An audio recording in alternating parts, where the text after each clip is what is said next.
Hey pageant fans, I'm Theresa K. I'm a pageant coach as well as a creator behind the blog T stands on Pageantry, and in this video I'm going to be sharing the number one thing that I would personally like to see Cayman's pageant organizers focus on for the 2023 pageant season. But before I jump into that, I do want to say if you're looking for a pageant coach, be sure to head over to my website, theresakcole.com/coaching to sign up for one of my coaching packages. Also, if you're looking for pageant tips, you can find that on my blog, which I will link down below. Now, without further ado, let's get into this video. So guys, I've been reflecting on Cayman's 2022 pageant season, as well as some more recent years, and I keep coming back to this one thing that I feel that if we could really focus on that, it would change the game of pageantry in the Cayman Islands.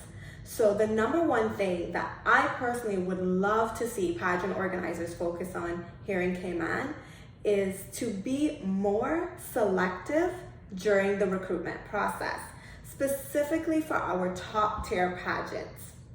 Now, when I say be more selective, what I really mean is to find contestants who are going to really add value to your pageant.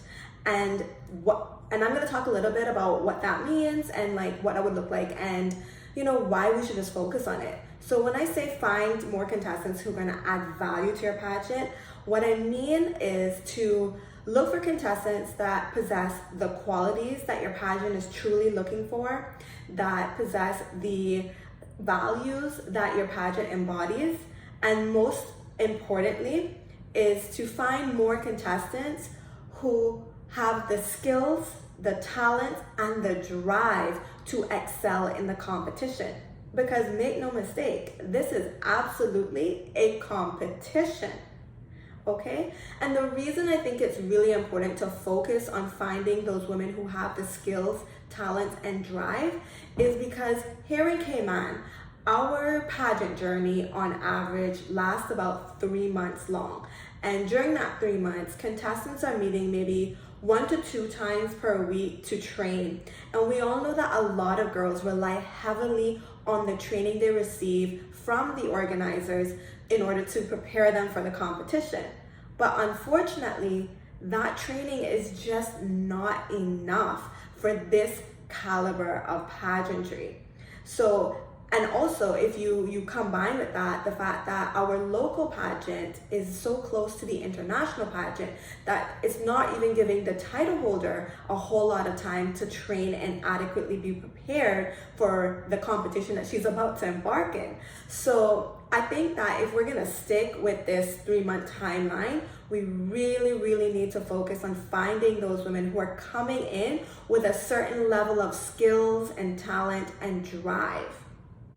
Now, ultimately, when I say that we should focus on finding women who have these talents and skills and drive, I really believe that that is the key to changing pageantry in Cayman, because what it's going to do is it's going to signal to up and coming potential contestants that, look, if you want to be accepted into this pageant, you're going to have to step up your game. You're going to have to get prepared to come up in here, because we're not just letting in any and everybody. Because once they realize that pageant organizers are starting to be a bit more selective, they're going to notice that they're going to have to bring something to the table, something unique to the table that is going to make them attractive to the pageant organizers. And that is going to push them to start to think ahead, in terms of not just waiting until the very last minute to apply and then get in and then start looking to prepare. They're going to start to prepare before, which means they're going to start to get trained, which is exactly what you want to encourage. We want to encourage these potential contestants to start thinking about pageant training before they apply to the pageant.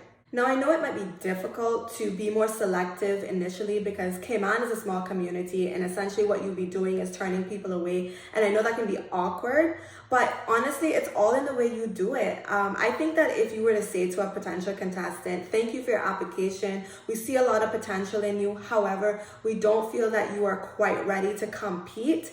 We would like to see you improve in X, Y, and Z areas, and then you give them the resources or you point them in the direction in which they can get help to improve upon those areas.